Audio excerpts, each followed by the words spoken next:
بسم اللہ الرحمن الرحیم۔ پروگرام اختلاف رائے کے ساتھ میں ہوں افتخار کاظمی۔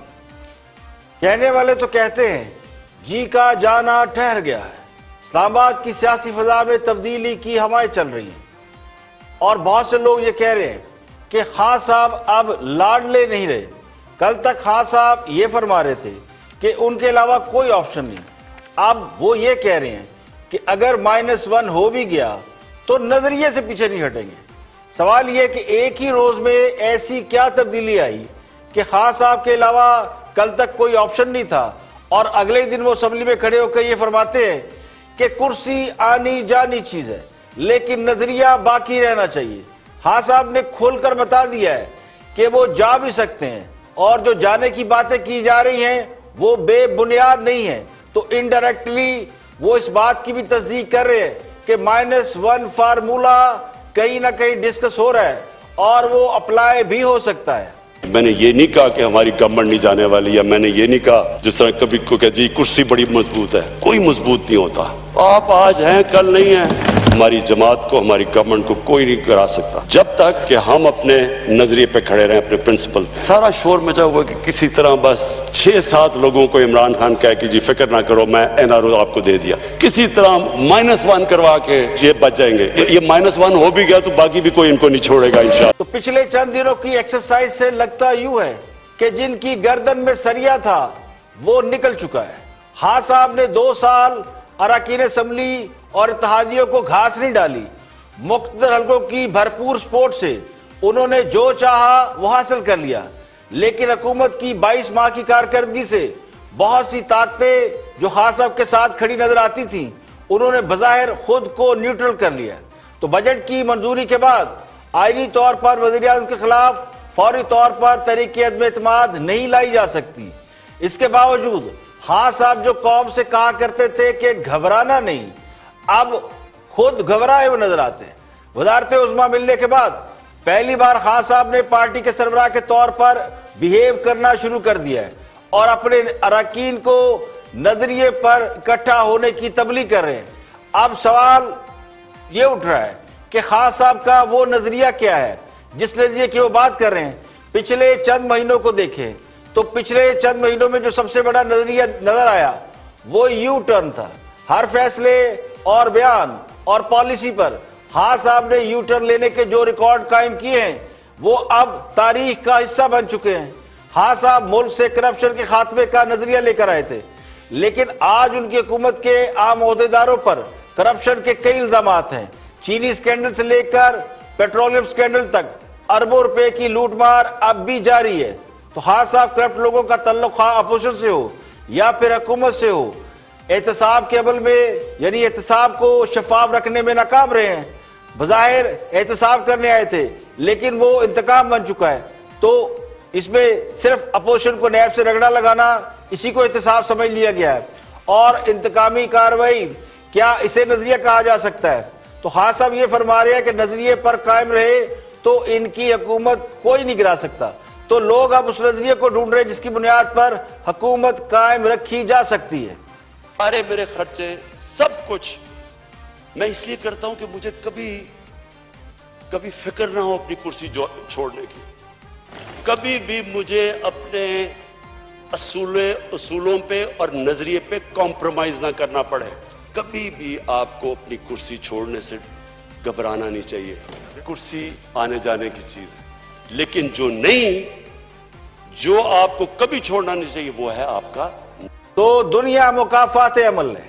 کل تک جو لوگ دوسروں کو تانا دیے کرتے تھے کہ ان کا بیانیہ کیا ہے، ان کا نظریہ کیا ہے، ووٹ کو عزت دو کا نعرہ لگانے پر ان کا مذاق اڑایا کرتے تھے اور نظریے کی بنیاد پر سیاسی جدوجہد کی حقیقت کو ماننے سے انکاری تھے، آج وہ بھی نظریے کی بنیاد پر حکومت میں رہنے کے دعوے کر رہے ہیں۔ تو اس کا مطلب یہ ہے کہ اس بات کی سمجھ سب کو ہے، اس حقیقت کا ادراک سب کو ہے کہ جس جماعت کا کوئی نظریہ نہ ہو عوام اس کے ساتھ کھڑے نہیں ہوتے۔ خان صاحب نے اقتدار کا تقریباً نصف عرصہ طاقتور حلقوں کی مدد سے گزار لیا ہے، اب ان کا خیال یہ ہے کہ باقی مدت وہ اپنے نظریاتی ہونے کی بنا پر پوری کر لیں گے۔ تو اصل امتحان اب شروع ہوا ہے، جب انہیں کسی بڑی طاقت کی مدد کے بغیر کاروبار حکومت چلانا ہے۔ تو لگتا یوں ہے کہ اب گھبرانے کی باری قوم کی نہیں بلکہ اب گھبرانے کی باری خود حکومت کی اور خاص صاحب کی ہے۔ اب قدم قدم پر انہیں یہ سننے کو مل سکتا ہے کہ آپ نے گھبرانا نہیں، اب حکومت کو صرف میرٹ پر چلانا ہے۔ اب اگلے 6 مہینے گھبراہٹ کے ہیں، قوم تو گھبراہٹ کے بغیر امتحان سے گزر گئی۔ دیکھنا یہ ہے کہ جو نہ گھبرانے کا درس دیا کرتے تھے وہ خود گھبراتے ہیں یا نہیں۔ اور سب سے پہلے دیکھتے ہیں تجزیہ جناب سہیل وڑائچ کا، بہت ہی سینئر تجزیہ نگار اور سینئر صحافی ہیں۔ وہ پولیٹیکل سچویشن کو کس نظر سے دیکھتے ہیں، نقطہ نظر میں وہ اپنا نقطہ نظر بیان کر رہے ہیں سہیل وڑائچ۔ تو اپوزیشن کے حوالے سے تو پی ایم کہہ چکے ہیں کہ وہ میٹر ہی نہیں کرتے، تو پھر آپ یہ کسے سنا رہے ہیں سہیل صاحب؟ دیکھیں، گزارش یہ ہے کہ ہمیں سب کو پتا ہے کہ یہ نام چاہے اپوزیشن کا ہی لیں، سنا تو کسی اور کو ہی رہے ہیں۔ ظاہر ہے اپوزیشن تو بیچاری اس قابل ہی نہیں ہے کہ وہ ان کی حکومت ہٹا سکے یا یہ کہہ سکے کہ جناب صرف -1 کا فارمولہ ہے۔ اور دوسری بات ہے کہ میرا خیال ہے کہ کوئی ایسی ابھی تو سیریس موو بھی نہیں ہے۔ ہاں ظاہر ہے یہ بات تو ضرور ہو رہی ہے اور ہونی بھی چاہیے، اور وہ ہو رہی ہے کہ جو بھی ملک ہو، جو بھی پارٹی ہو، اس میں متبادل ہونے چاہیے۔ اور جتنے بھی مہذب ممالک ہیں، کون سی جمہوریت ہے جس میں قیادت کا متبادل ہی نہ ہو؟ یہ بھی تو وزیر اعظم کو بتانا چاہیے تھا نا کہ بھائی متبادل کی تلاش بھی تو ہونی چاہیے۔ پی ٹی آئی میں ان کا متبادل کون ہے، پاکستان میں ان کا متبادل کون ہے؟ اگر اس کی تلاش کی جائے یا اس میں کسی کا نام آئے تو اس میں برا منانے کی کیا بات ہے؟ تو بنیادی بات تو یہ ہو رہی ہے کہ اگر یہ کرائسس ریزالو نہ ہوا، اگر اکانومی ٹھیک نہ ہوئی، اگر گورننس کے معاملات ٹھیک نہ ہوئے، تو کیا پی ٹی آئی کے اندر کوئی ایسا بندہ ہے جو ان کا متبادل بن سکے؟ کیا قومی اسمبلی کے اندر کوئی ایسا بندہ ہے جو ان کا متبادل بن سکے؟ بات تو ابھی صرف یہاں تک ہوئی ہے۔ اس سے آگے تو وزیر اعظم صاحب نے خود اپنی امیجینیشن سے، تخیل سے آگے کو بات بڑھائی ہے۔ میرا خیال ہے اس سے آگے ابھی تک بات نہیں گئی۔ دیکھیے سوال یہ ہے کہ جب کسی کے متبادل کی تلاش شروع ہو جائے تو پھر وہ گھبرائے گا نہیں تو اور کیا کرے گا؟ اور خان صاحب ایویں نہیں گھبراتے جب تک کوئی غیر معمولی بات نہ ہو جائے۔ تو میرا نہیں خیال کہ وہ اس خیال کے تحت پریشان ہیں کہ ان کا متبادل کیوں تلاش کیا جا رہا ہے۔ خود انہیں معلوم ہو چکا ہے کہ وہ بہت سے حلقوں کی تائید اور حمایت سے حکومت محروم ہو چکی ہے۔ جو گھبراہٹ یا پریشانی کی اصل وجہ ہے، تو دائیں بائیں سے انہیں یہ پیغام دیا جا چکا ہے کہ ان کی کارکردگی اور گورننس تسلی بخش نہیں، اور اب انہیں مزید سپورٹ نہیں مل سکتی جس طرح ملتی رہی ہے۔ تو یہ گھبراہٹ کی اصل وجہ ہے۔ باقی یہ بات بھی درست ہے کہ اپوزیشن کسی تحریک یا سیاسی انقلاب سے فی الحال حکومت گراتی ہوئی نظر نہیں آتی۔ مارکسوائے پیپل پارٹی کہ اس وقت کوئی بھی حکومت کا کسی سے بھی سیاسی میچ نہیں ہے، صرف ایک پیپل پارٹی ہے جس سے حکومت کا سیاسی میچ پڑا ہوا ہے۔ مولانا فضل الرحمان، ان کی جماعت یا مسلم لیگ نون ان کے لیے خطرہ بن سکتے ہیں، لیکن وہ سمجھتے یہ ہے کہ خان صاحب کو سیاسی شہید بنانے کی غلطی نہیں کرنا چاہیے۔ یعنی ان دونوں جماعتوں کا اس وقت نقطہ نظر یہ ہے، یہ شاید مسلم لیگ نون کا زیادہ ہے اور مولانا فضل الرحمان کا کم ہے، کہ کسی تحریک کے نتیجے میں خان صاحب کو نہ ہٹایا جائے۔ تو اس کے علاوہ جو بھی طریقہ کار ہو وہ قبول ہے۔